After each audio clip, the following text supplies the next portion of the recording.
الوجود والقدم، كذا البقاء والغنى المطلق عم، وخلفه لخلقه بلا مثال، ووحدة الذات ووصف وفعل، وقدرة إرادة علم حياة، سمع كلام بصر ذي واجبات.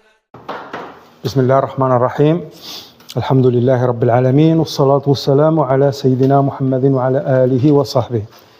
Hoy vamos a empezar el estudio de la primera parte del poema Al-Murshid Al-Mu'in. O sea, ya hoy entramos en temática en serio, ¿vale? Vamos a comentar los versos 11, creo, 14, 15 y 16. Realmente hoy solamente vamos a estar en la primera parte del primer hemistiquio, de la primera parte. O sea, vamos a llegar el comentario hasta aquí nada más. Yajibu lillahi al-wujud. Los demás lo dejaremos para el próximo día, porque aquí ya tenemos que definir un montón de términos que son importantes, así que hoy sí que vais a tener que tomar apuntes, ¿de acuerdo? De todas maneras, antes de empezar con esto, solamente deciros que, bueno, que hay muchísimos temas que se me están quedando en el tintero. O sea, realmente en ninguna de las charlas que hemos dado hasta hoy hemos dado completo lo que yo quería haber dado. Pero bien porque el tiempo se nos echa encima o porque se me olvida, muchas de esas cosas, ya os digo, se han quedado en el tintero. De todas maneras, irán saliendo, ¿vale? Entonces, una de las que se me quedó en el tintero la semana pasada fue un tema importante, que es cuando estudiamos la doctrina, la aqida, la ciencia que nos la enseña, hemos dicho que se llama ilm al-kalam, ¿verdad? Ilm al-kalam. Esta es una ciencia importantísima entre las ciencias del Islam. Según algunos, la más importante de todas las ciencias del Islam. ¿De acuerdo? Según algunos, la más importante de todas las ciencias del Islam es esta, ilm al-kalam, porque en ella es donde conocemos a Allah y conocemos al profeta. ¿De acuerdo? Después vendrá el fiqh, pero el fiqh es lo que tenemos que hacer como musulmanes, no tiene nada que ver con el imán. ¿De acuerdo? Y esta es una parte que es en la que está fundamentado el imán. Aquí es donde se resuelve si una persona es musulmán, es mumin o es kafir. En el fiqh lo que se dirá si alguien es buen musulmán o mal musulmán. Pero donde se decide si un musulmán es mumin o es kafir es en la aqida, en su aqida. Y aquí nos va a dar a conocer a Allah. ¿De qué manera? Siguiendo los principios de una ciencia tremendamente rigurosa, que es la ciencia del kalam, una de las más importantes del Islam. Los musulmanes elaboraron una lista de 10 datos que hay que tener sobre cualquier ciencia antes de empezar a estudiarla. Se llama al-mabadi al-ashara. Desde antiguo se hizo esto, es decir, cualquiera antes de entrar en una ciencia, sobre esa ciencia tiene que saber 10 cosas para saber en qué se está metiendo. ¿De acuerdo? Y hay sobre esto auténticos diccionarios. Todas las ciencias posibles le han buscado sus 10 datos fundamentales, ¿vale? Lo que hay que saber sobre cualquier ciencia. Os voy a leer un resumen, evidentemente muy resumido, muy esquemático, que hizo uno de los comentaristas del Murshid Al-Mu'in, que es Ibn Kiran, que escribió uno de los mejores comentarios al Murshid, donde analiza esos puntos. Simplemente os lo voy a leer porque tendría que haberoslo dado. El sábado pasado no dio tiempo y, por lo tanto, es necesario que sepamos cuáles son las respuestas a esas 10 cuestiones para saber de qué se trata. Los 10 principios. Los expertos enseñan que antes de abordar el estudio de una ciencia hay que tener claro una serie de principios que se llaman mabadi, principios, que lo enmarcan y lo sitúan en su horizonte apropiado y se eviten desviaciones de lo que es esa ciencia, para atenernos a esa ciencia en concreta. Los 10 principios no solo definen una área de conocimiento, sino que lo contextualizan y lo integran en los demás campos del saber. Ibn Kiran, en su comentario al Murshid, presenta la ciencia del kalam analizando los 10 principios que son sus puntos de partida y que también se acostumbra tradicionalmente a tratar al principio de cualquier otra especialidad. Es decir, que cuando estudiemos el fiqh también tendremos que estudiar cuáles son sus 10 principios, cuando estudiemos tasawuf también cuáles son sus 10 principios, cuando estudiemos la gramática cuáles son sus 10 principios, cuando estudiemos retórica cuáles son sus 10 principios. Sobre todas las ciencias se le han sacado las 10 cosas que hay que saber, los 10 datos que hay que tener sobre cualquier ciencia antes de empezar en ella. El primero es la definición de esa ciencia, lo que se llama en árabe el hadd, la definición. Según Ibn Kiran, la ciencia del kalam es aquella en la que se estudia lo que debe ser asumido por el corazón del musulmán. Esta primera definición, formulada por el imam Suyuti, es la de quienes minimizan sus contenidos. Dice el mínimo. El mínimo, lo que hay que saber es que Allah es uno, que Allah es poderoso, que Rasul sallallahu alaihi wasallam era sincero, muy poquitas cosas. Y eso es la primera de las definiciones de lo que es la ciencia del kalam, es decir, la formulación de las doctrinas del Islam en su sentido más genérico. ¿De acuerdo? Otra definición, en este caso la del imam Sa'd, ya nos metemos en profundidades del kalam, es para el estado siguiente. En ese caso, la ciencia del kalam se trata del conocimiento de las doctrinas a partir de argumentaciones concluyentes basadas en pruebas de certeza. Y es la definición apropiada para el interés de la gente culta con inquietudes. Es decir, si no, el musulmán normalito, común, le basta con saber que la ilaha illallah Muhammad Rasulullah. Pero si alguien quiere comprender qué es lo que significa eso, cuál es el alcance que tiene, en qué se basa, en qué se fundamenta, qué demostraciones lo prueban, etc., ya entra en un segundo nivel de la aqida, en la cual se estudia todos esos enunciados genéricos de una forma mucho más profunda. Tenemos una última definición, que es la de Al-Adud al-Iji, uno de los grandes pensadores de la escuela Ash'ari, al-Iji. La ciencia del kalam es la que capacita para sostener las doctrinas del Islam junto a sus argumentos racionales y la respuesta a las objeciones posibles, que es el nivel avanzado que corresponde a los especialistas. Pero existen otras explicaciones más sofisticadas. Es decir, aquí ya es entrar en debate. O sea, discutir cada punto del Islam, discutirlo, viendo todas las objeciones que se le pueden hacer y rebatir todas esas posibles objeciones. Te dicen, Allah no existe, ¿por qué? Por tal. Pues vamos a discutirlo hasta que lleguemos a conclusiones. Y veremos que por esa vía se llega a unas profundidades increíbles. ¿Vale? Segundo punto, segundo principio, el tema. ¿Cuál es el tema de la ciencia que se quiere estudiar? El tema de la ciencia del kalam es Allah y los profetas. También se ha dicho que su tema son las criaturas, en tanto que indicios para conocer al Creador. Por eso la ciencia del kalam se nos va a ofrecer toda una cosmovisión, se nos va a dar una explicación, salam alaikum, se nos va a dar una explicación de todo, de cómo es el universo. Nos vamos a meter en esas cuestiones ya mucho más científicas, por decirlo de alguna manera, aunque estén basadas en especulaciones intelectuales, como veremos. Se ha dicho, por lo tanto, que el tema es o Allah y los profetas, o bien las criaturas, en tanto que signos para conocer al Creador. Pues la ciencia del kalam se abre en algunos tratados importantes con el análisis de cuestiones relacionadas con la composición de las criaturas, sustancias, átomos, accidentes, etc., y con la definición precisa del saber, la razón, los métodos lógicos de deducción e inducción, etcétera, etcétera. Tercero, ¿quién lo ha instituido? ¿Quién se ha inventado esta ciencia? ¿De acuerdo? Tradicionalmente se atribuye al Ash'ari, pero es un error, ¿vale? El Ash'ari es el iniciador de la escuela más importante de kalam, pero no es el primero ni mucho menos, fue precedido por otros muchos. Hemos hablado el otro día de las múltiples escuelas sobre la doctrina del Islam que hubo. Hablamos que la más importante en la época del Imam al-Ash'ari era la escuela Mu'tazili, ¿de acuerdo? Que es sobre la que más vamos a hablar siempre. Alaikum salam.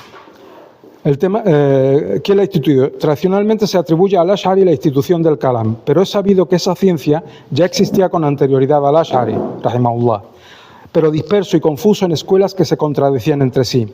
Si bien las doctrinas están en el Corán y en la Sunna, así como la raíz de la mayoría de las argumentaciones en su favor, así como la insistencia en el deber de reflexionar y razonar, el que instituye la ciencia del kalam sunni, tal como se conoce en la actualidad, ordenando, razonando y fijando las doctrinas, fue el imam Abul Hasan al-Ash'ari, quien, tal como dicen sus biógrafos, ahuyentó las dudas, refutó las objeciones, desmontó pretensiones y despejó el camino, convirtiendo la doctrina en una ciencia organizada.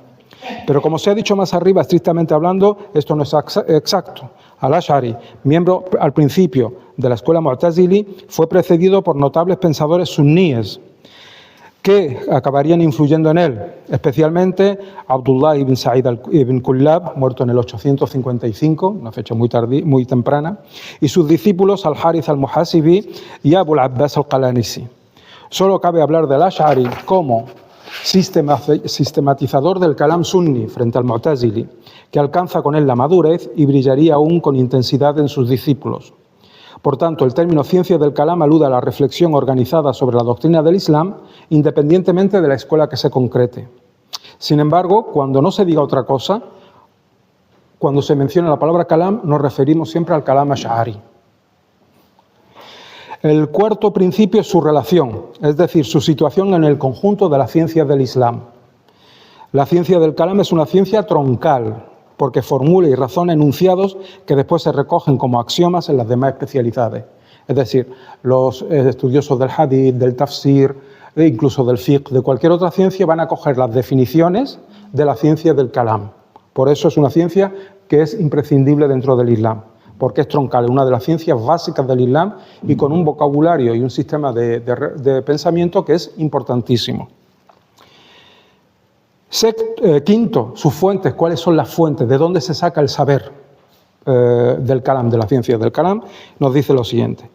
El kalam se basa en los datos objetivos que proporcionan los razonamientos lógicos tajantes y los textos revelados sobre cuya autenticidad no quepa duda alguna. Esto es muy importante. Lo que vamos a hacer para analizar lo que enseña el Islam sobre Allah y sobre los profetas, lo vamos a basar en dos cosas simultáneamente: las reflexiones de la razón, especulaciones racionales, y también lo vamos a cotejar con lo que enseña el Corán y la Sunna sobre lo mismo, ¿de acuerdo? Y intentamos hacer una síntesis de ambas cosas. Veremos cómo lo conseguimos y cómo llegamos a conclusiones también muy, muy interesantes sobre eso. En sexto lugar, después de sus fuentes, en sexto lugar viene su mérito. ¿Qué mérito tiene estudiar la ciencia del kalam? Ibn Kiran, el comentarista del Murshid, dice: el mérito y valor de una ciencia, de cualquier ciencia, depende del tema del que trata. Y en este caso el tema de la ciencia del kalam es el más noble de todos, pues su tema es Allah y los profetas. ¿De acuerdo? Séptimo, ¿cuál es su fruto? El fruto del estudio de esta ciencia. El fruto de la ciencia del kalam es el conocimiento cierto de Allah y de los profetas, que lleva a la felicidad en la otra vida, si Allah permite que el conocedor acabe bien su vida en este mundo. Según otros autores, sus frutos son cuatro. Uno, una fe basada en demostraciones, con lo que se sale del taqlid, la imitación ciega, y se entra en el tahqiq, la comprobación de lo que el Islam enseña. Su segundo fruto, la construcción del Islam sobre la fe, y por eso se llama a esta ciencia fundamento del Islam, Asluddin. Es decir, se trata de construir los juicios sobre la fe, bina al-ahkam al-iman. Tercer lugar, probar la autenticidad del Islam. El objetivo de esta ciencia es probar la autenticidad del Islam, erigiendo su demostración, iqamat al-hujja. Y por último, responder a las objeciones de quien dude sobre algo acerca de Allah y de los profetas. Estos son los frutos de la ciencia del kalam. Octavo, y este ya el más problemático, su estatuto en la Sharia. ¿Qué dice la Sharia sobre la ciencia del kalam? Recordemos que los juicios de la Sharia eran 5, nos acordamos de eso. Una cosa, según la Sharia, es obligatoria, o está prohibida, o está aconsejada, o está desaconsejada, o da igual. Nos acordamos de los 5 juicios de la Sharia, eran esos 5. ¿Qué es la ciencia del kalam para un musulmán? ¿Es algo que tiene que estudiar obligatoriamente? ¿Le está prohibido estudiarla? ¿Le está aconsejada? ¿Le está desaconsejada? ¿O da igual si la estudia o no la estudia? ¿Bien? ¿Cómo, perdón? El mubah o el jaiz. También podemos decir jaiz o mubah. ¿Vale? ¿Y se pregunta también sobre qué estatuto tiene? Claro. ¿Qué sería entonces? Vamos a verlo. Vamos a ver cuál es su estatuto, porque sobre esto hay discusiones largas. Vale. Aquí hay que hablar de 3 niveles distintos de la ciencia del kalam.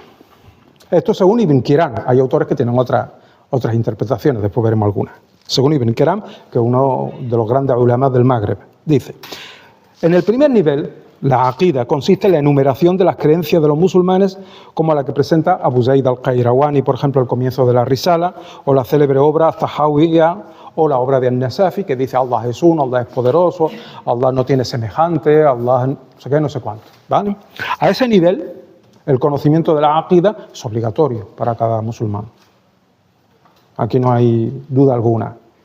Si un musulmán no sabe que Allah es uno, vamos por mal camino, ¿de acuerdo? O sea que el conocimiento de la ciencia del kalam a ese nivel, que es lo mismo que la doctrina, es obligatorio. En el segundo nivel, esas creencias van acompañadas de los argumentos en que se basan, como hace Ibn Ashir en este poema didáctico, o como puede leerse en nuestra obra Sugra del Imam As-Sanusi, etc. Su conocimiento es obligatorio para todos los individuos en la opinión de quienes aseguran que es indispensable que cada musulmán razone sus creencias en la medida de sus posibilidades. Y es simplemente aconsejable en la opinión de quienes sostienen que basta el asentimiento ante esas doctrinas. Es decir, el conocimiento un poco con más profundidad, es decir, de cada cosa que enseña el Islam, más su prueba, más su demostración, es, según unos, obligatorio y según otros es aconsejado. Obligatorio para quienes piensan que es obligatorio que el musulmán razone su fe, su imán. Y es aconsejado para aquellos que dicen que es suficiente con que lo que sabe acerca del Islam sea correcto. Que Allah es uno, que Rasul sallallahu alaihi wasallam es sincero, etcétera, etcétera. Aquellos que piensan que el musulmán tiene que razonar toda la doctrina, consideran que la ciencia del kalam en este segundo nivel, todavía no hemos llegado al tercero, en este segundo nivel es obligatorio. Y aquellos que piensan que es suficiente con que el musulmán tenga un conocimiento por encima de las doctrinas del Islam, entonces en ese caso estudiar un poco más en profundidad estos temas es simplemente aconsejado, recomendado, pero no obligatorio. En tercer lugar está la exposición pormenorizada y dialéctica en la que se exponen los pareceres de las diferentes sectas y sus argumentos y se discuten las objeciones y refutaciones que hacen los detractores del sunnismo, como puede estudiarse en las obras extensas del Imam Ar-Razi, en los At-Tawali' del Baydawi, en los Mawaqif de Al-Adud, en los Maqasid del Imam As-Sa'd o en la Kubra del Imam As-Sanusi. Para cumplir ese objetivo, en esos tratados se divaga y se investigan cuestiones a primera vista alejadas de la esencia de las doctrinas y el sentido original de las cuestiones de la revelación, y su fuerza se pierde en medio de silogismos y disquisiciones, discusiones interminables. En este caso, nadie dice que sea obligatorio el estudio de la aqida con tanto pormenor, ¿vale? Nadie dice que sea obligatorio su estudio, aunque hay quien señala que su conocimiento colectivo es obligatorio. ¿Qué significa el conocimiento colectivo? Que de un grupo de musulmanes, por lo menos uno lo estudie. ¿De acuerdo? Que no son debates que se cierran nunca. Son debates que no se cierran, siempre va a haber discusiones, siempre, siempre. El conocimiento hay que actualizarlo. Siempre hay que actualizarlo, por supuesto. Es decir, que es imprescindible que alguien en cada comunidad sea un experto en estos temas. El resto de los miembros de la comunidad queda exento de responsabilidad cuando uno se impone a sí mismo su cumplimiento. Fard kifaya.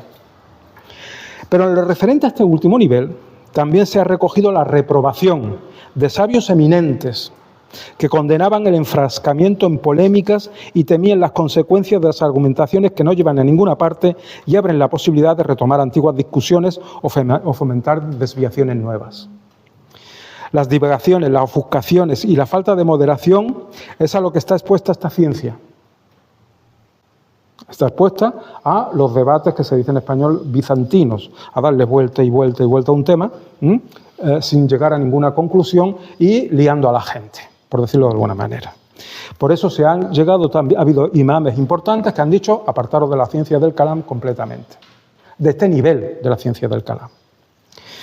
Por ejemplo, el imam Shafi'i, radiyallahu anhu, quien dijo que un hombre, fijaros bien lo duro que es el imam Shafi'i, que un hombre se encuentre ante Allah arrastrando todos los pecados del mundo, salvo el de la idolatría, es mejor que hallarse ante Allah llevando la carga de algo de la ciencia del kalam.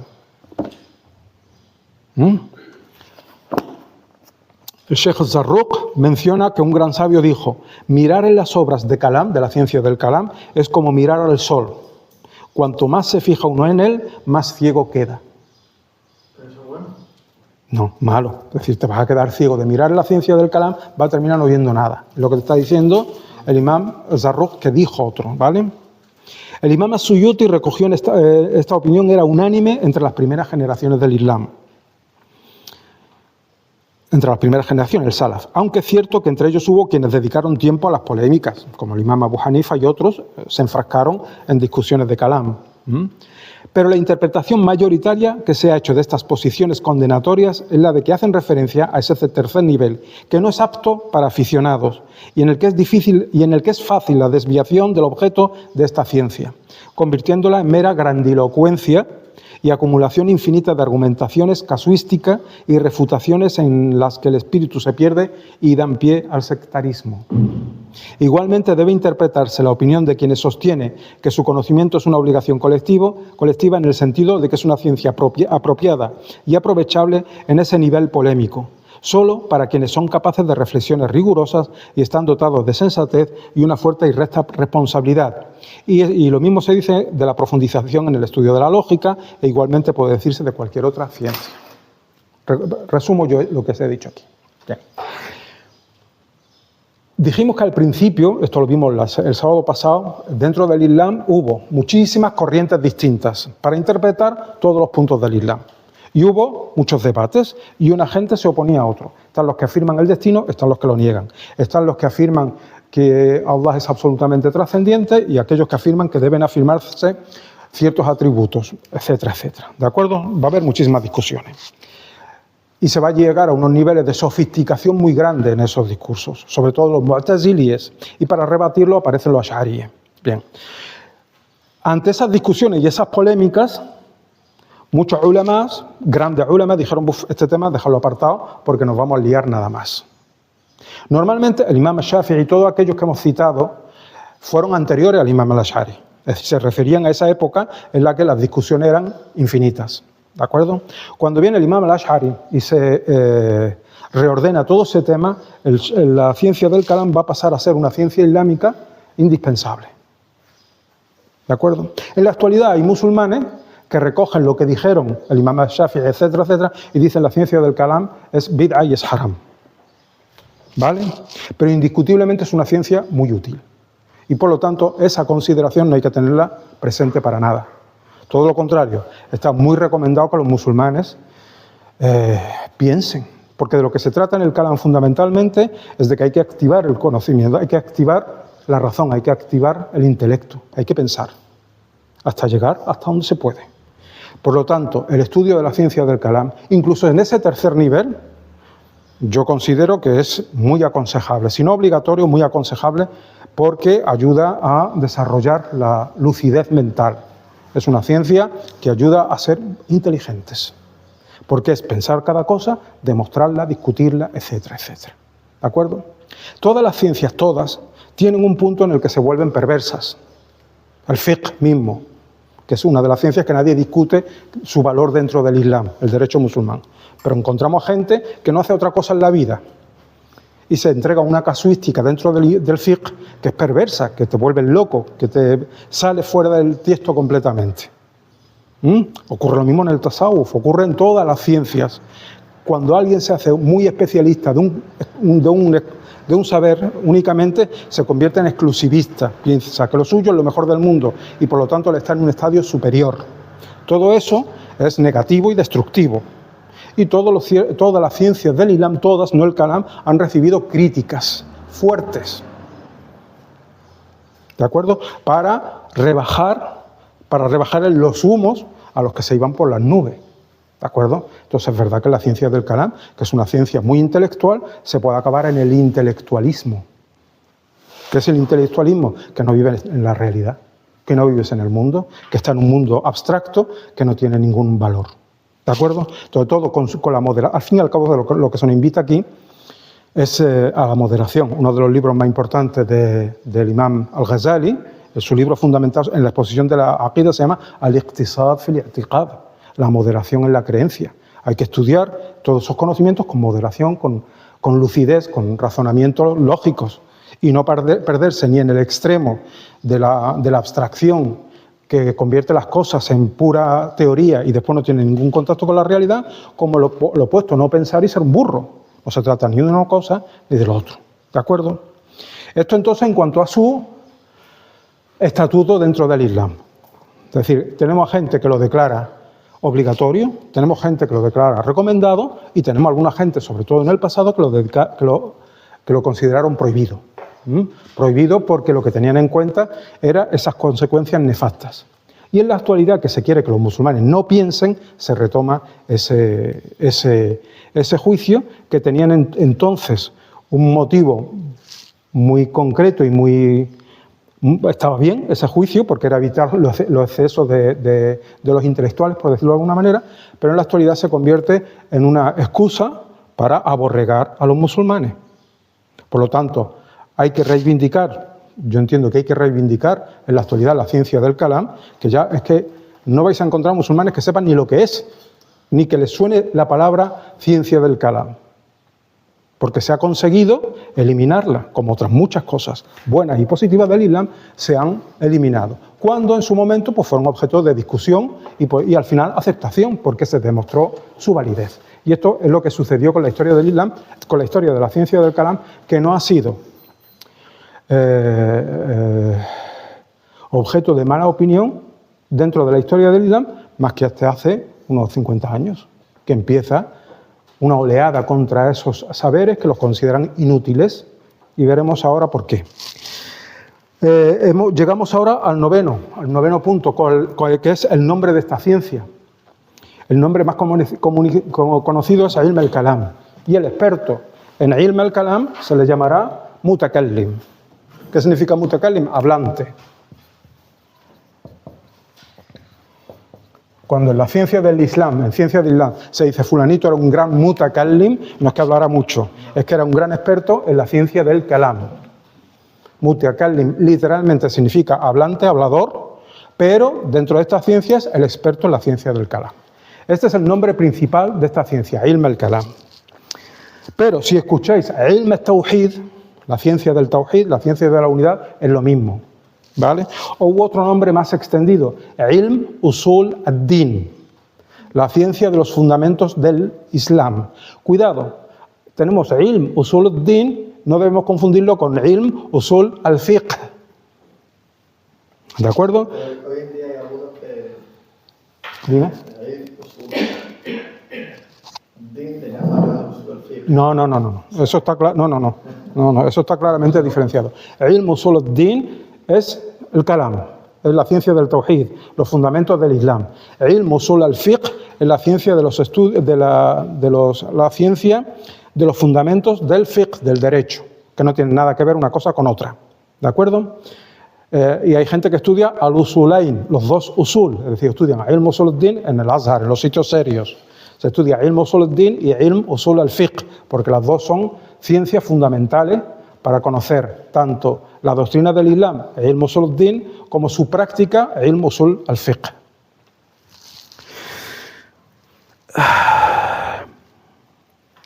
¿Por qué se le llama Ilm al-Fiqh? Perdón, ¿por qué se le llama Ilm al-Kalam? El imam Sa'd justifica esta denominación diciendo que puede deberse a que uno de los temas polémicos y que más se debatieron al comienzo de la historia de esta ciencia fue el de la naturaleza del habla, el kalam de Allah, cómo es que Allah ha hablado. Sobre este tema hablaremos mucho nosotros. Recibiendo por ello esta ciencia el nombre de uno de sus temas, el más destacado. O bien, y es lo que yo entiendo que es realmente la razón de esa denominación, esta denominación puede deberse a que el estudio de esta ciencia desarrolla en el individuo la capacidad discursiva. La capacidad discursiva es la capacidad para hablar y para reflexionar y ordenar el pensamiento. El 10º punto es las cuestiones que aborda este tema, esta ciencia. El 10º de los principios es cuáles son los temas de la ciencia del Kalam. Y los temas de la ciencia del Kalam son todas sus cuestiones, que son los que iremos analizando a lo largo de estas charlas hasta que terminemos el tema de la exposición de la Aqida. Fijaros bien una cosa que es importante.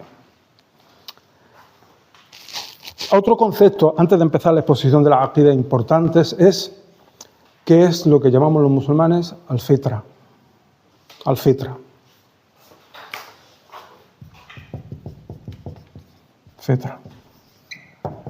¿Qué es al-Fitra? Camino recto.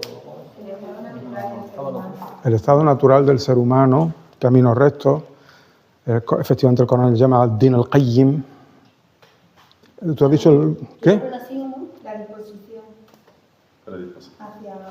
No, yo lo relaciono con que toda persona nace musulmana. No. Vamos a ver. Fitra se traduce muchas veces como naturaleza primordial, naturaleza esencial. Y en esto se basan los que critican la ciencia del Kalam porque dicen que el ser humano por naturaleza ya conoce a Allah. Por lo tanto, no hay nada que pensar.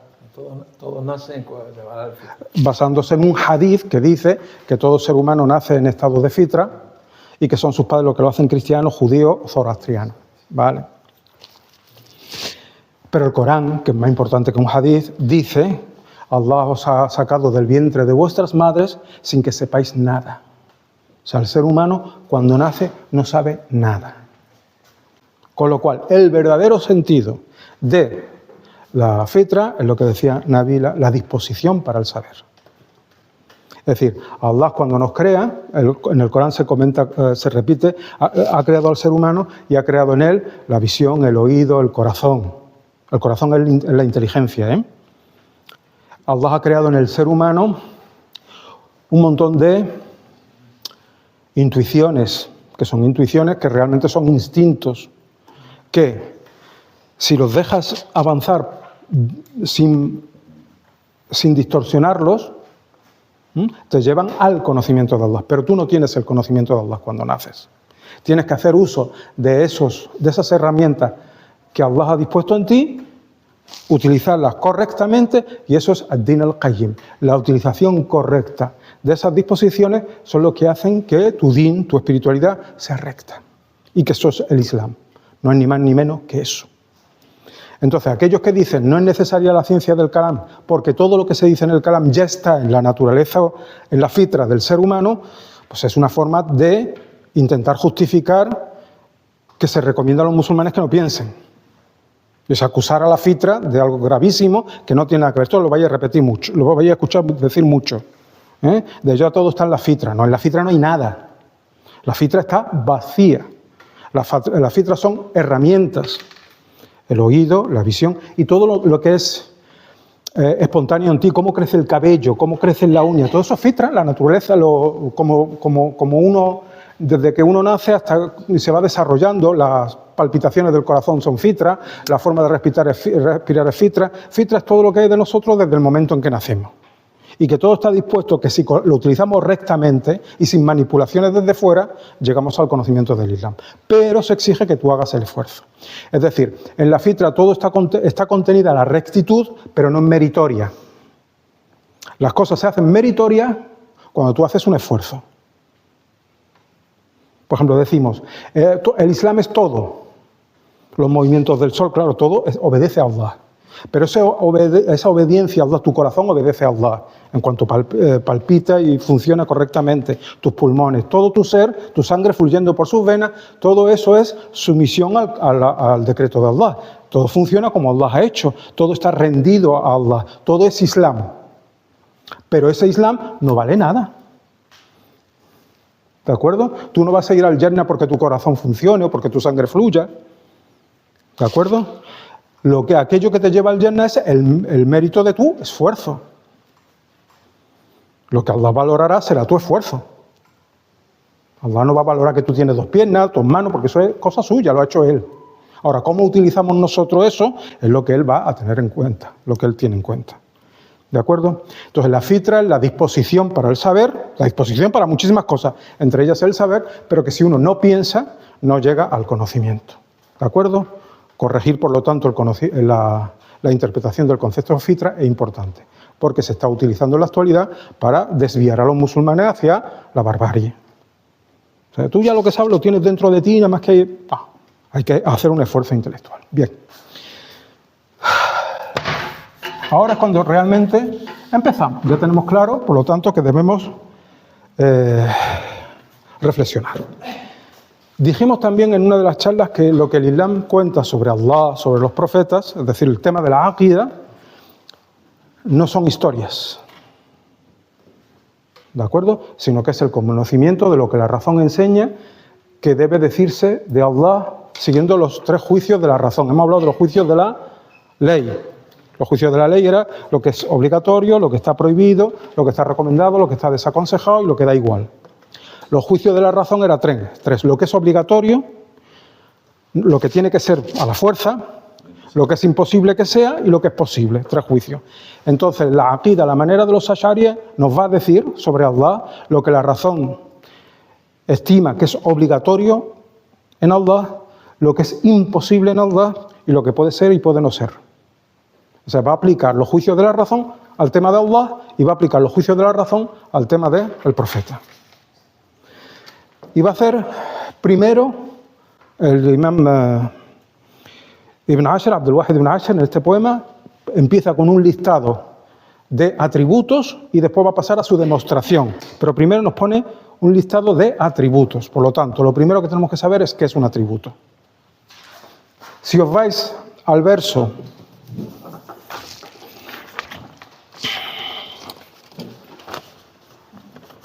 10 y 11,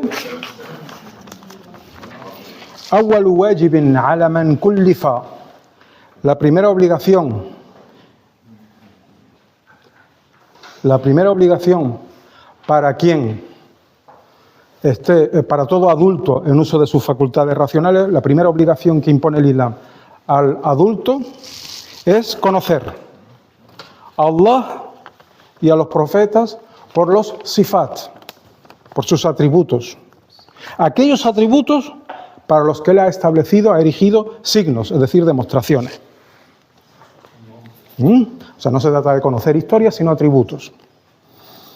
Fijaros bien, aquí dice, awwalu wajibin ala man kullifa, la primera obligación que pesa sobre el mukallaf, el adulto en uso de sus facultades, es el conocimiento de Allah, es el conocimiento. Aquí sabemos que la palabra obligación tiene sentido de obligación legal, ¿sí o no? Por eso utiliza la preposición ala, sobre. Pesa sobre el adulto el cumplimiento de aquello que lo lleve al conocimiento de Allah. ¿Qué es lo que podemos saber? Lo único que podemos saber de Allah, sus sifat. Tenemos la palabra sifa, en plural, sifat. Traducción, atributo. Y aquí nos vamos a meter en una pequeña disquisición. ¿Qué es un atributo? Yo digo, por ejemplo, Khalid es inteligente.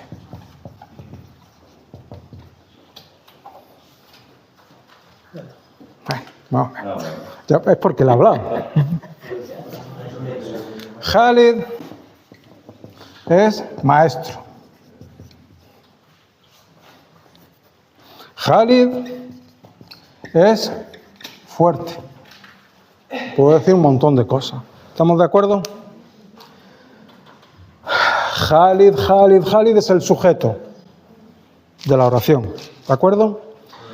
Todo lo que venga después del verbo ser es atributo. Por lo tanto, el atributo es con lo que describimos a un sujeto. Por lo tanto, sifa también podemos decir wasf. Es lo mismo que significa descripción. Lo decimos en son lo mismo. Son lo mismo. Hay gente que hace distinciones, no nos vamos a meter en eso. ¿Ha quedado claro? Es decir, que la palabra sifa es un término de origen gramatical, con el cual se designa al atributo, al adjetivo, participios activos, participios pasivos, comparativos, todo lo que sea describir a un sustantivo se le llama sifa en árabe. Sifa o na'at, hay varios términos. ¿De acuerdo?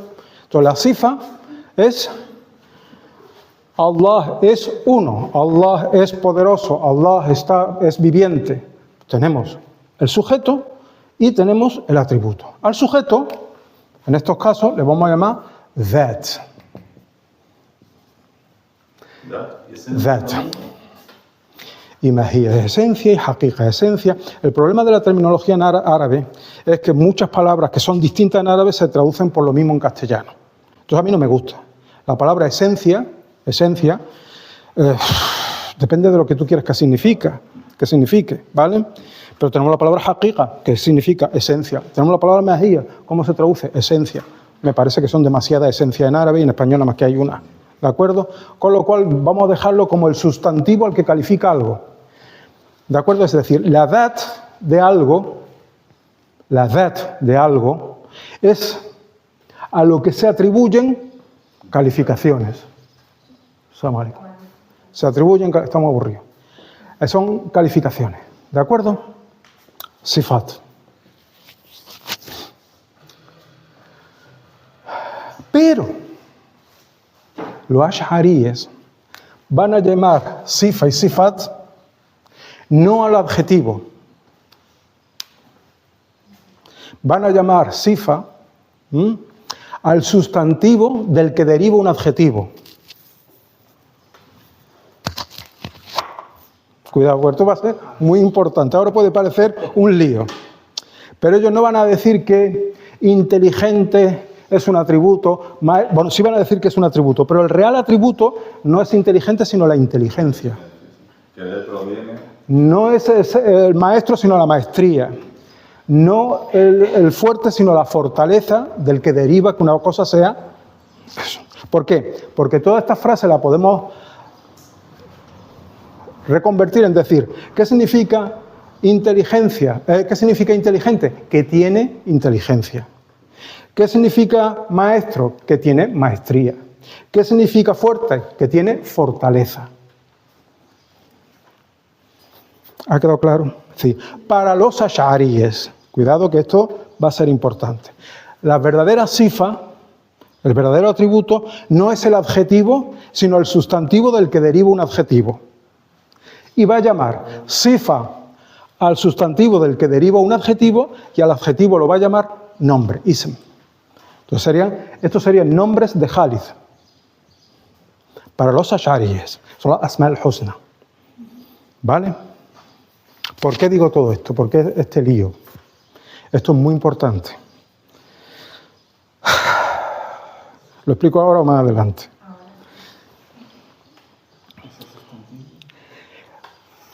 Fijaros bien. Khalid es inteligente, Khalid es maestro, Khalid es fuerte. ¿Cuántos Khalides hay? Uno. ¿Ha quedado claro? Su inteligencia, su maestría, su fortaleza no lo convierten en tres Khalid distintos. ¿Sí o no? Es decir, que una that, que un sustantivo con un sujeto, puede tener una o un montón de sifat. ¿Sí o no? ¿De acuerdo?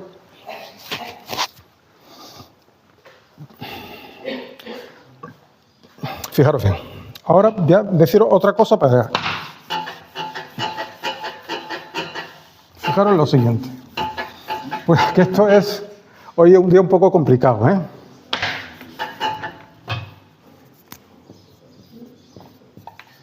¿Eso qué son? Letras. ¿Sí o no? ¿Sí o no? Es que voy a hablar un poco de otro tema y después lo voy a mezclar con el anterior. Nadie os va a explicar estas cosas así que atendedlo tened mucha atención. Tengo estas letras, una E, una A, una S y una M. ¿Ha quedado claro? Yo escribo, por ejemplo, esto. ¿Eso qué es? Eso no es nada. ¿Sí o no? No es nada. ¿Y esto? Tampoco es nada. ¿Y esto? Sí. Es una mesa, ¿no? O sea, si yo cojo E, A, S, M y los ordeno, me puede dar EASM. Yo no sé, no me dice nada. Puedo decir ASEM, no me dice nada. Puedo hacer un montón de combinatorias posibles. Pero llega esto, llego a esta, mesa. ¿Y esta qué pasa aquí? ¿Qué diferencia hay si son las mismas letras entre una y otra? Le damos un sentido. Que le damos, no, que tiene. Que tiene un sentido. Yo no le he dado nada. Yo cuando la vea reconozco que tiene algo especial que las otras no tienen. ¿Y qué es lo que...? Pero se lo damos nosotros. Esa palabra, sin conocimiento previo, no le damos. Ahora mismo, yo lo encuentro como algo dado. ¿Se lo hayamos dado o no se lo hayamos dado? Le hemos dado algo, ¿no? Le damos algo. ¿Cómo se llama ese algo que le hemos dado? Significado.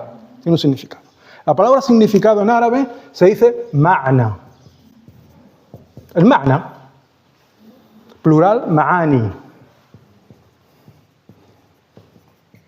Es decir, la palabra mesa tiene algo mágico, que tiene significado.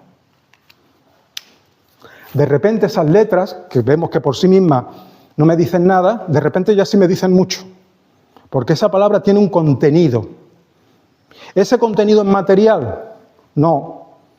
¿Es espiritual? Tampoco. ¿Qué es lo que es? Tiene significado. ¿Qué significa significado? No lo sé. Pero esa palabra tiene algo especial que resulta que es brillante, que de repente me está designando una cosa concreta que yo sé lo que es. Tiene ¿qué? Significado. ¿El significado qué es? No lo sé, pero tiene que ser algo. Esto es importante. ¿Por qué? Porque esta palabra no tendría significado, no me aportaría nada si no fuera porque tiene un contenido objetivo que se le llama ma'na, que no puedo definir en sí, pero conozco su efecto. Fijaros bien lo que dijimos el otro día. El agua. Del agua yo solamente sé que quita la sed y que lava, pero yo no tengo por qué saber que es H2O. O sea, yo no soy un especialista, no soy un químico que sepa cuál es su naturaleza, pero sé que es algo concreto porque conozco sus vestigios, sus huellas, sus resultados. Entonces, el significado de algo, su resultado, es que para mí una palabra resulta luminosa, es decir, que tiene un contenido. Ese contenido yo no sé lo que es en concreto, pero sé que es significante, importante. El ma'na es algo tan poderoso, el ma'na es algo...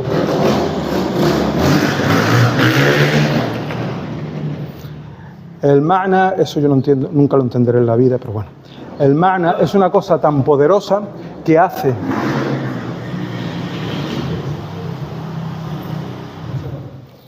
el ma'na es algo tan poderoso que hace que estas cosas de repente signifiquen, es algo concreto. ¿Ha quedado claro? Bien. Quiero decir que la palabra ma'na, el significado, no es una simple palabra, sino que está designando algo que es muy poderoso, aunque no tenga naturaleza material. Pero que cuando se encuentra en algo, en esta palabra, en este orden de palabras, resulta que su efecto es que tiene, que lo hace ser reconocible, que lo convierte en algo concreto, que le hace ser. ¿Ha quedado claro esto? Bien.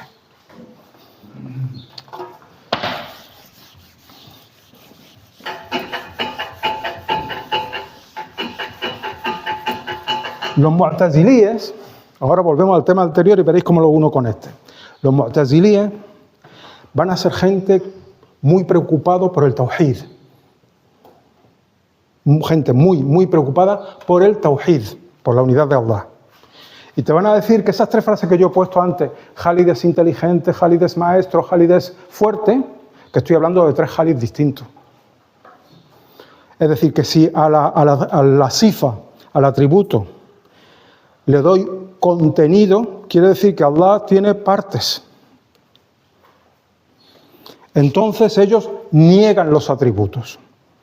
Dicen que no tienen ningún contenido. ¿Me entendéis lo que quiero decir? Entonces ellos van a decir, Allah sabe, pero no tiene ciencia. Allah vive, pero no tiene vida. Allah puede, pero no tiene poder. Que su dat, su entidad, da de sí eso sin la necesidad de tener nada. ¿Ha quedado claro? Entonces les va a llamar Nufat Sifat, negadores de los atributos. Nufat Sifat. ¿Solamente los mu'tazilíes? No, todos los que sean mu'attila, anuladores. Hanbali. No, los hanbalíes no. No. Suníes ninguno. ¿Vale? Pero los ash'aríes van a decir, pero fijaros bien, el Corán, sin embargo, te dice, habla de la ciencia de Allah, del poder de Allah. Entonces, señores mu'tazilíes, si vosotros me decís que eso no tiene ningún contenido, me estáis diciendo que esas palabras en el Corán no nos sirven para nada. Además te pregunta por los hanbalíes porque tenía. Sí. ¿Reconoce el atributo?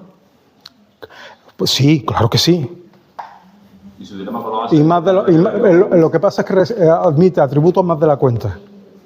llegaremos, que tiene más de la cuenta. Ibn Taymiyya va a hacer más de la cuenta, ya llegaremos. Seguidme por ahora, quiero este razonamiento porque si no se me va y me voy a liar yo. Fijaros bien lo siguiente. Los mu'tazilíes, por lo tanto, van a decir que de Allah se dice que Él es el poder, por eso son musulmanes. Son musulmanes porque dicen que Allah es poderoso, Allah es viviente, Allah es conocedor, todas esas cosas. Pero no aceptan que eso tenga ningún sentido, no tiene ningún sustantivo del que deriven, porque eso haría que Allah estuviera formado de partes, y eso sería shirk e ir en contra del tawhid. ¿De acuerdo? Los asharíes, sin embargo, le van a decir, no. Van a hacer la misma reflexión que he hecho yo antes. Yo digo, Jalid es esto, Jalid es lo otro, Jalid es no sé cuánto, Jalid es uno y tiene un montón de cualidades que no significa ninguna división ni ninguna parte en él, porque estamos hablando de nociones abstractas. ¿Ha quedado claro? Entonces, los asharíes van a ser gente que sí afirman as-sifat. Afirman as-sifat. Bien. Poco a poco, sobre esto voy a volver, porque yo sé que es un poco complicado. Dime. That es el sujeto de la oración, por ejemplo. Luego, lo que va a ser muy importante después, vamos a detallar más lo que significa la palabra that. No, eso para todo el mundo, eso es lengua árabe. That, esta forma, es a lo que tú atribuyes cualquier sifa, cualquier atributo, el soporte de cualquier atributo. Esto lo voy a ir desarrollando poco a poco. Yo sé que es complicado, a mí me ha costado años enterarme, ¿vale? Y estoy intentando resumirlo un poco. Entonces, fijaros bien, aquí Ibn Ashir nos va a hacer la lista de los atributos de Allah. Nos va a decir, yajibu lillahi, fijaros bien en la traducción, es obligado en Allah. Fijaros bien que utiliza el verbo yajib, es obligatorio, pero aquí el obligado es el obligado racional, no el obligado legal. Por eso hay una preposición distinta. Antes decíamos, yajib ala al-mukallaf, pesa sobre el mukallaf realizar tal acción. Ahora es yajib lillah, es decir, en Allah, según la razón, tienen que darse las siguientes cuestiones. Al-wujud wal-qidam, al-baqa wal-ghina, wal-khulf lil-khalq, ووحدة الذات والوصف والانفعال والقدرة والإرادة والعلم والحياة سمع كلام بصر, todas estas, que son 1, 2, 3, 4, 5, 6, 7, 8, 9, 10, 11, 12, 13. Nos da la lista de 13 primeros atributos. 13. De los cuales son los siguientes. Os voy a decir primero la traducción rápida y después vamos a ver, y todavía no hemos entrado en el primero, que es de lo único que quiero hablar hoy, ¿vale? Nos dice, en Allah es obligatorio decir que Allah tiene existencia, wujud, tiene qidam, es decir, no tiene principio, baqa, no tiene final. Eso no sé si... Allah es distinto de todo lo creado. Allah es uno. Y Allah tiene poder, voluntad, ciencia, vida, oído, palabra y visión. Fijaros que no dice ningún adjetivo, sino que todos son sifa en el sentido de sustantivos de los que derivan adjetivos. Tiene existencia, no nos dice es existente. Dice, tiene vida, no nos dices viviente. ¿Por qué? Porque al-Ash'ari considera que la verdadera sifa es el nombre del que deriva el adjetivo. Porque con esto no estás diciendo, yo soy anti-Mu'tazili. ¿Vale? ¿Sí? Bien. Estos 13 atributos los vamos a repartir en 3 grupos. 1. Atributo o sifa del nafs, y que es el wujud, del único del que vamos a hablar hoy, la existencia.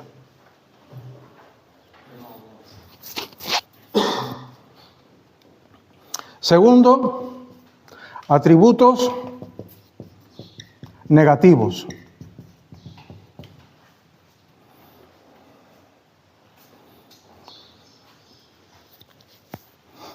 Que son 5.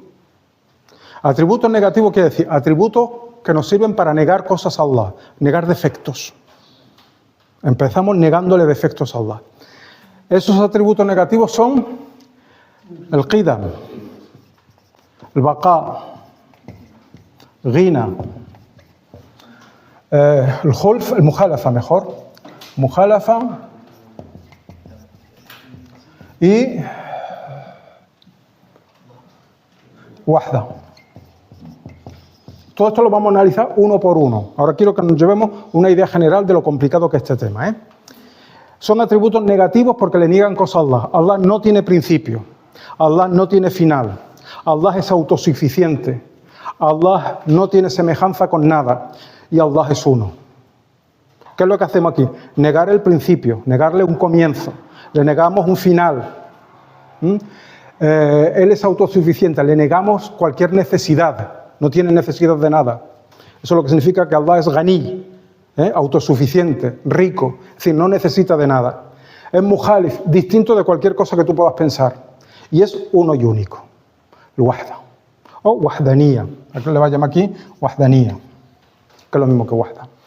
Y después, tercer grupo, tenemos los atributos ma'ani.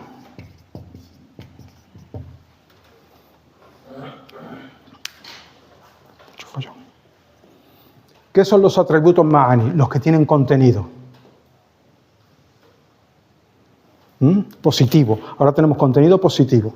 Que son el poder, qudra, irada, la voluntad, ilm, la ciencia, hayat, la vida, sama, el oído, kalam, la palabra, y basar, la visión. Sama. Sama.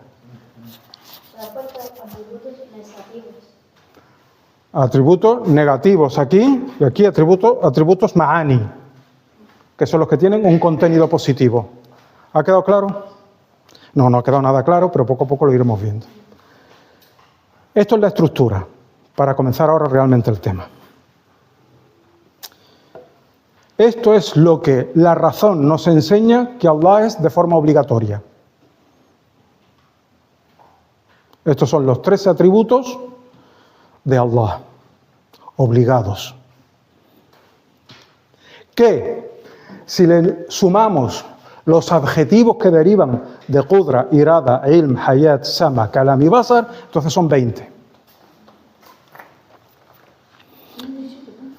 Que si a estos 13 le sumamos los adjetivos que derivan de poder, es decir, poderoso, irada, voluntad, es decir, volente, que tiene voluntad, ya serían 20. Veremos más adelante por qué algunos lo suman y otros no lo suman. Todo esto son muchas cosas a las que hay que darle vuelta.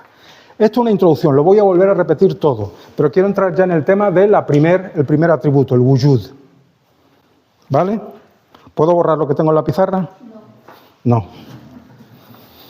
De todas maneras, esto es, bueno, esto es una estructura, porque lo que van a hacer los Ash'ari es meditar.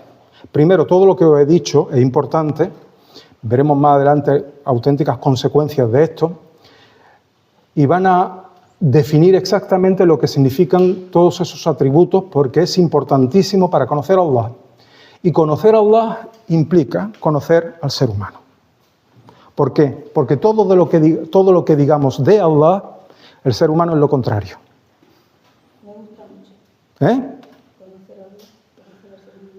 ¿Conocer a Allah? Lo que acaba de decir la frase. Man arafa nafsahu, arafa rabbahu. Quien se conoce a sí mismo, conoce a Allah. Y quien conoce a Allah, se conoce a sí mismo. ¿Por qué? Porque son dos polos opuestos. Es difícil, Poco a poco, verás tú. Necesitaremos muchas sesiones, pero iremos viendo que esto es tremendamente enriquecedor conforme vayamos avanzando. Vamos a ver lo siguiente. Vamos a empezar por el principio y como voy a repetir lo mismo con cada atributo, al final va a quedar claro. Lo primero que la razón nos dice acerca de Allah es que Allah existe. El primer atributo le vamos a llamar wujud, de donde viene que Allah sea mawjud. Allah es mawjud. Allah es existente, es un ser, es un existente, es un existente. Quiere decir, tiene wujud, existencia. ¿Sí o no? Veremos más adelante que no. Pero ahora, por ahora sí. ¿Cómo? Mawjud que existe. La. Mawjud que existe. Su fosa. La. Mawjud que está ahí. ¿Qué significa que está? ¿Qué es? Que existe. Wujud. La existencia. Fijaros bien, todas las reflexiones para conocer a Allah, todavía no estamos utilizando el Corán, todavía no estamos utilizando la Sunna, vamos a utilizar solamente la razón, veremos después lo que nos dice el Corán y la Sunna. Lo primero que nos dice la razón es cuando vemos el mundo, es que alguien lo tiene que haber hecho. Bien. Esto lo iré después, en la segunda parte del poema, de este apartado, la segunda parte del capítulo dedicado a la doctrina, vendrá la demostración de todo lo que decimos ahora. Ahora lo vamos a dar de hecho, después tenemos que demostrar cada cosa que decimos. Ahora solamente estamos viendo un resumen general y después entraremos en los detalles. Cuidado que aquí tenemos mucho material para trabajar. El mundo significa algo, tiene un contenido, y ese significado es que Allah existe. ¿Por qué? Porque si el mundo ha sido creado, necesita a la fuerza un creador. Es obligado que exista un creador. La existencia de Allah es, por lo tanto, obligada. Obligada como juicio de la razón. ¿Os acordáis que obligado es que es imposible pensar que una cosa no tenga causa? Todo lo que estoy diciendo se resume en eso. La razón nos exige a pensar que si hay un objeto, tiene una causa por la que existe. Esa causa, la causa de todo, es lo que vamos a llamar la existencia obligada. Tiene que existir obligatoriamente, porque si no existiera, no existiría nada. La demostración de que Allah existe es que existimos. ¿Me seguís? Por lo tanto, a Allah le vamos a llamar wajib al-wujud. Una expresión que vais a escuchar mucho en la jutwa y en todo. ¿Qué significa wajib al-wujud? Wajib al-wujud significa el de existencia obligada. Es un término que utilizan los mutakallimin porque todavía no quieren darle el nombre de Allah. Hasta que no. ¿Por qué? Porque su nombre tiene que ser una revelación, no puede ser resultado de la razón. La razón le da un nombre neutro, que es wajib al-wujud. ¿A quién nos estamos refiriendo con wajib al-wujud? A Allah, pero todavía no lo vamos a decir. Vamos a ir, eso como tú dices, graduadamente vamos a llegar. Wajib al-wujud es aquello que ha existenciado todo lo que existe. Eso es lo único que sabemos. La causa de toda existencia. Y que por lo tanto tiene que existir a la fuerza. ¿Por qué? Porque a la fuerza tiene que haber una causa. Sea lo que sea. Lo primero que sabemos sobre nuestra causa, la causa de toda la existencia, es que debe existir necesariamente porque si no, no existiríamos. Es tan sencillo como eso. ¿Puedo contar una anécdota? Dime. Llamaron al evangelista a mi casa. Sí. En un edificio grande, que puse muchas escaleras. Y cuando llegan a mi puerta, me dice que soy musulmana. Y me dice, vengo a hablar de la existencia de Dios. ¿Tú por qué crees que existe Dios? Digo, porque existo yo. O sea, todavía no había entrado. Claro. Eso lo sabes tú por fitra. Bueno, la gente tendría que explicar, pero porque te lo he dicho. Pero eso es cierto. Es decir, aquí lo que estamos haciendo es ver que si vemos una huella, alguien ha pasado por ahí. Si vemos que algo existe, algo lo tiene que haber hecho. Es algo, todavía no sé nada. Solamente sé que, puesto que nuestra existencia tiene un origen, tiene que haber un originador. ¿Por qué? Porque nada sale de la nada. ¿De acuerdo? Entonces, a ese principio, causa de todas las cosas, le llamaremos wajib al-wujud. Es decir, tiene que existir a la fuerza. Si no existiera, no existiríamos. Esa es la reflexión más sencilla. Después todo esto lo demostraremos con pruebas, pero ahora cogemos la idea genérica. ¿De acuerdo? Pues fijaros bien en lo que acabo de decir. El wujud, por lo tanto, significa que Allah es una realidad extramental. Es decir, no es algo ¿Qué significa que exista? Existe aquello que no está en tu imaginación, sino que está fuera de ti, es objetivo. No quiere decir que Allah esté fuera físicamente, es otro tema, eso lo haremos un momento. Quiere decir que no es un producto de mi mente, porque un producto de mi mente no puede haber creado nada. ¿De acuerdo? ¿Queda claro? Es decir, significa que tiene una existencia que es positiva, que es fáctica, que es objetiva. La existencia de Allah es una existencia real. Es más, es la única existencia real. ¿De acuerdo? Este término, por favor, apuntadlo, wajib al-wujud, porque lo utilizaremos mucho. Es el primer nombre que damos a Allah todavía. ¿Esto tiene alguna base coránica? El Corán dice, afillahi shak, ¿es que sobre Allah hay alguna duda?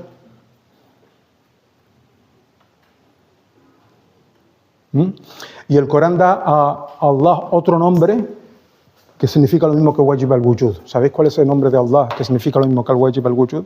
Que existe de verdad. Al-haq. La verdad. Allah es la verdad. Es el viviente, pero la vida hablaremos en su momento. Al-haq, la verdad. ¿Qué es la verdad? Lo que no puede ser desmentido. Lo que es por sí mismo. Lo que no puede ser negado jamás. Eso es la verdad. La verdad es la verdad. Lo mismo que wajib al-wujud es la existencia verdadera. ¿De acuerdo? Diremos de Allah que es una existencia absoluta, incondicionada. ¿Por qué? Porque si nos abstraemos y llegamos al concepto de la existencia, llegamos a un concepto en el cual no tiene origen. La existencia, el wajib al-wujud, es anterior a nosotros. Nosotros somos un producto. Nosotros hemos sido existenciados por algo que no tiene ninguna condición, es absoluto, es al-wujud al-mutlaq. Una existencia que no tiene ninguna condición para ser. Nuestra existencia sí tiene condición. Nosotros hemos sido originados por algo ajeno a nosotros. ¿Ha quedado claro? Entonces, ¿qué quiere decir eso? Nuestra existencia es condicionada y la de Allah es absoluta. ¿Cuál es entonces nuestra realidad si nuestra existencia nos ha sido dada? Nuestra realidad, hemos dicho, es lo contrario de Allah. Si tenemos al-wujud, la existencia, lo contrario de Allah es al-adam, la nada. Adam viene del adam, de la nada. ¿Qué somos nosotros? Ahadam.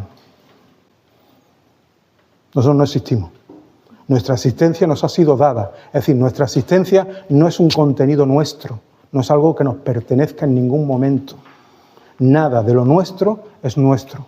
Todo nos ha sido dado. ¿Ha quedado claro? Este es el verdadero significado de que Allah es mawjud. Que el único existente realmente es Allah. Y todo lo que existe es un préstamo.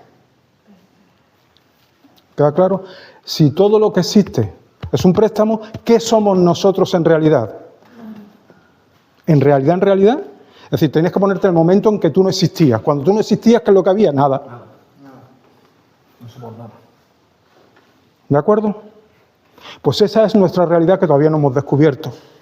Disfrutamos de una existencia en la que todo nos es dado, los ojos con los que vemos, las orejas con las que oímos, la boca con la que hablamos, el corazón que nos late. Nada de eso es nuestro. Nada. A esto nos lleva la reflexión sobre el wujud. Bien, ¿qué somos nosotros? Sin embargo, somos muchas cosas, somos un prodigio, somos alucinantes. Fijaros bien que de la nada no surge nada, es imposible. La razón no acepta que nosotros existamos. Nuestra razón no acepta que nosotros existamos. Sin embargo, existimos. Es decir, la existencia es algo extraordinario. Es un auténtico milagro. Nuestra existencia, fijaros bien, es importante que nos conozcamos si queremos conocer a Allah. Cuando descubrimos que nosotros somos nada, es cuando las piernas tiemblan. ¿Por qué? Porque quiere decir que todos estamos constantemente sostenidos por Allah en cada uno de nuestros instantes. En el Islam no se nos dice que Allah nos creó en el pasado y tiras para adelante vosotros, no. Nosotros somos lo que éramos antes de existir. Lo que nosotros somos es imposible, es nada, y la nada no existe. Sobre la nada no se puede decir nada, salvo los mu'tazilíes, que sí van a decir que es algo, pero eso lo vamos a tener que ver en otras charlas porque si no nos vamos a alargar mucho. A los mu'tazilíes van a decir que la nada es algo, pero los suníes van a decir que no, la nada es nada. Y el Sheikh al-Alawi lo va a subrayar con una especial intensidad, para decir, a lo máximo que llegamos a pensar, a lo máximo que llegamos a creer sobre la nada, es que es como un lugar extraño del que venimos. O sea, venimos de la nada, no venimos de nada, ni de la nada, no existe. Es decir, nuestra realidad es una realidad completamente vacía. No hay nada. Es terrible pensar. Recordad que cuando digamos cualquiera de esos atributos que damos a Allah, nos va a enseñar mucho sobre nosotros. Porque nosotros estaremos en el extremo opuesto. ¿De acuerdo? Entonces nosotros somos lo que Allah quiere en cada instante. ¿De acuerdo? Y cada uno de nuestros instantes es lo que Allah quiere. ¿Por qué? Porque no tenemos nada que podamos decir es nuestro con lo que nosotros nos manejamos. Todo nos viene de Allah, todo es de Allah. Lillah. Alhamdulillah. Hacia Allah va todo. Todo le pertenece. No hay nada fuera de su dominio. No hay en nosotros nada que pueda decir, esto es Abdurrahman. Eso no existe. Es un nombre, sin ningún contenido, porque la nada sí es lo que no tiene ningún contenido. Cada uno de nosotros, cada uno de nuestros instantes, cada una de las cosas que vemos, es lo que Allah quiere que sea en ese instante, por una existencia que Allah le da y que no tiene nada que ver con esa cosa en concreto. Por eso, cuando alguien empieza... Todavía hay que decir muchísimas más cosas sobre el wujud, aunque lo vamos a cortar aquí. Quizás continuemos el próximo día porque hay muchísimo que hablar. Dice, cuando alguien descubre esto, se le llena el corazón de glorificación, ta'zim. Ve lo inmenso que es Allah y lo nada que somos nosotros. Es decir, tu concepción de ti mismo se va reduciendo hasta llegar a la nada, hasta pulverizarse. Eso es lo que se pretende sentir con el Hadra. Descubrir tu verdadero ser. La Hadra, la danza de los sufíes, es perder perder lo que no es nuestro. Llegar al vacío más absoluto porque te pierdes en Allah. Esa experiencia, quien no la tiene, no sabe lo que es su verdadera realidad, que es el vacío, que es Allah, Allah, Allah. No hay otra cosa. ¿De acuerdo? Por eso, yo tengo aquí recogido, y con esto voy a terminar, unas palabras del Sheikh al-Alawi, comentando lo que significa, ¿cómo? Lo que significa una sentencia de una sentencia de Abu Madian al-Gawth. A ver si la encuentro un momento. Me he saltado muchísimas cosas, ¿eh? Pero bueno. Estas son palabras de...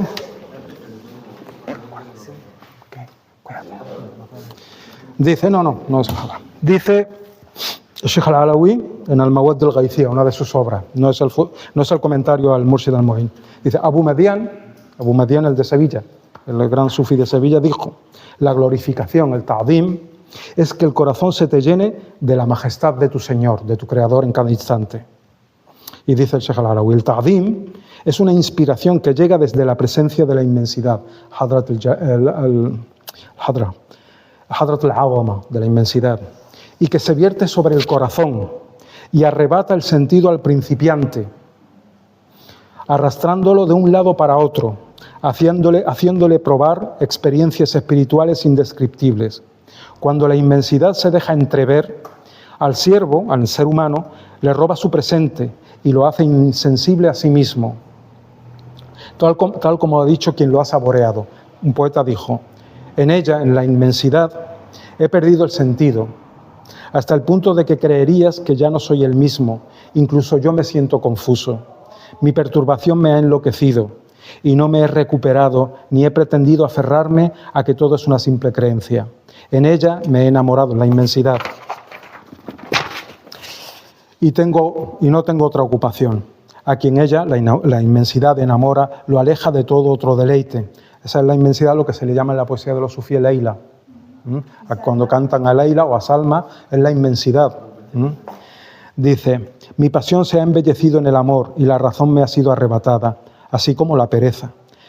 Le pregunto por mí cuando la encuentro, la inmensidad, y también por dónde me ha venido de ella lo que me confunde.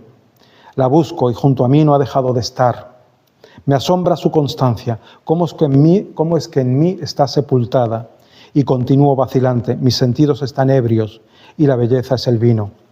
Se le preguntó al Sheikh Jaber por esa experiencia y dijo, el sabio contempla la majestad de la inmensidad, del wujud, la existencia, y sus percepciones y certezas empiezan a tambalearse y se apoderan de él la perplejidad y el asombro. Finalmente el estupor opera una turbación que le permite identificar la verdad con la verdad. A veces da testimonio de la majestad, otras de la perfección, otras del brillo desconcertante y otras se le muestran el poder y la inmensidad. Unas sensaciones lo constriñen, otras lo expanden, unas lo doblegan, otras lo desbloquean. Unas lo aniquilan y otras lo devuelven a la existencia. Unas lo hacen aparecer y otras lo devuelven adentro. Unas lo matan y otras le hacen resucitar. Ese sabio santo se ha desprendido de las limitaciones formales y reside en la soberanía. No percibe la alteridad y no ve sino la inmensidad del gigantesco. Y también dijo, si viertes el fuego de la inmensidad y lo mezclas con la luz del temor reverencial en el mechero del secreto, nace de esa conjunción el rayo de la contemplación. A quien ve la verdad en su secreto interior, el universo se le cae del corazón, lo arrebata la inmensidad de la soberanía. ¿Puede quedar en él algún resto de sí mismo? No. Encuentra el todo disuelto y para la alteridad no queda el menor resquicio en el que pueda ser distinguida o al que pudiera adherirse. Si el sabio logra afianzarse en ese desvelamiento, se consolida entonces en el conocimiento interior, el ma'arifa. Y dice el Corán, así fue como a José le dimos firmeza en la tierra y se movía por ella como quería. Las palabras ininteligibles del sabio santo deben ser interpretadas desde esta perspectiva, como el fruto de un corazón ebrio de veneración. ¿Cómo expresar algo cuando ya se está fuera de lo rutinario? Sus experiencias son distintas y su horizonte se ha ampliado, desapareciendo lo que se desvanece y permaneciendo lo que nunca deja de ser. Y dirá lo que ha sido dicho. Yo veía el mundo contener huellas que perturbaron mis pensamientos. ¿Dónde está dónde? Hasta que se desbordan las aguas de los secretos que derribaron muros. Es la realización de los deseos. Se desbordó el mar bravo sobre el jardín y el fuego. ¿Dónde está el arca que surca órbitas? ¿Dónde está dónde? Plegó ante mí la tierra, las estepas y los desiertos, los límites y las imágenes. Desapareció el edificio. Se me dejó sin protección, sin manto, sin túnica. Lo que tú crees que eres tú, ¿no?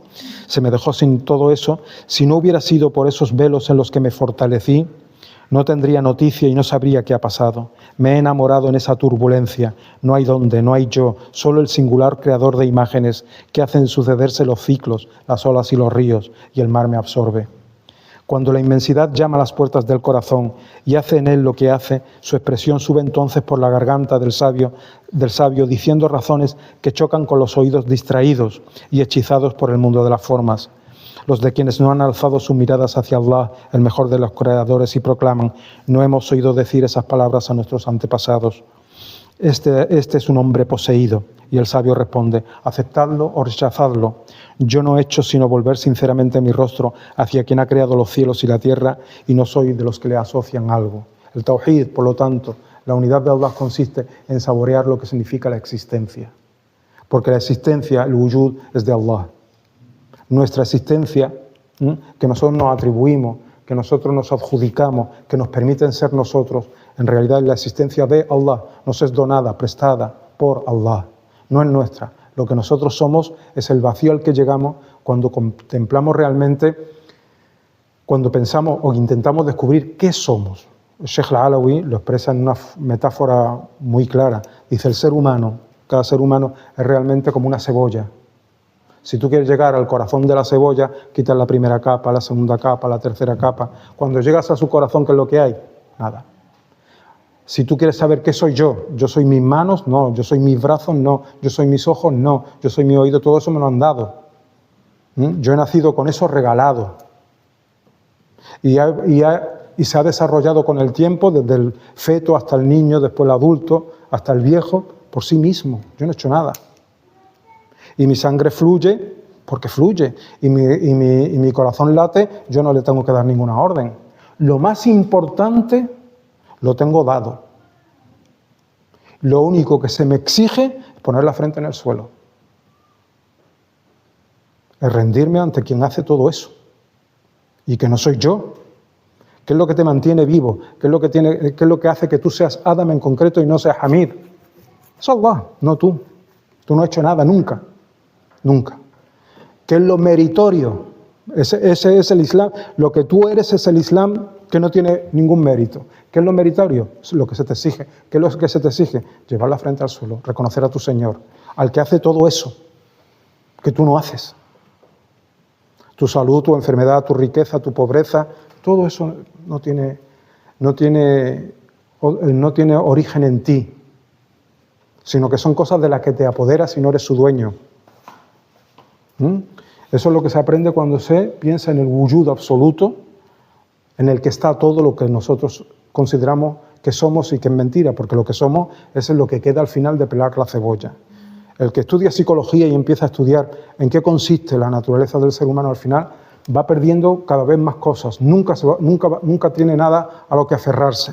Por eso lo importante del Islam es aprender a soltarse, a confiar. ¿De acuerdo?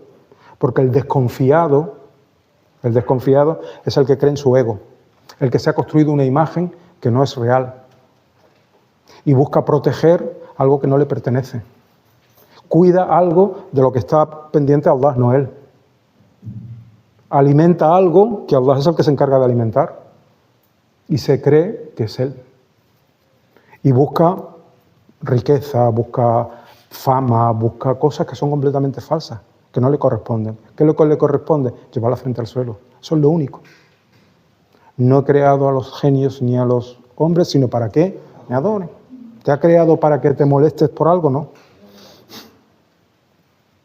¿De acuerdo? Entonces, todas estas reflexiones son bellísimas, necesitaríamos más tiempo, porque hay que hablar realmente de muchas más cuestiones adyacentes que tienen que ver, y cada una tiene una profundidad importantísima. Lo que dijimos acerca de los mu'tazilíes que dicen que la nada es algo, tendremos que ver cuáles son las consecuencias de decir esas cosas y por qué el imam al-Ash'ari la va a negar, etcétera, etcétera. Y él va a llegar a la conclusión, esa de Sheikh Sidi Ahmed al-Alawi, que el fundamento de la existencia es Allah y no nosotros, y que a nosotros lo que nos corresponde es la nada. ¿De acuerdo? Cada vez que estudiemos un atributo de Allah, se nos va a venir abajo un dios, un ídolo. El mejor antídoto contra el shirk es el estudio de la aqida, porque es lo que va a desmontarnos el ego completamente, va a destruir nuestro nafs completamente, y ya ha empezado a hacerlo.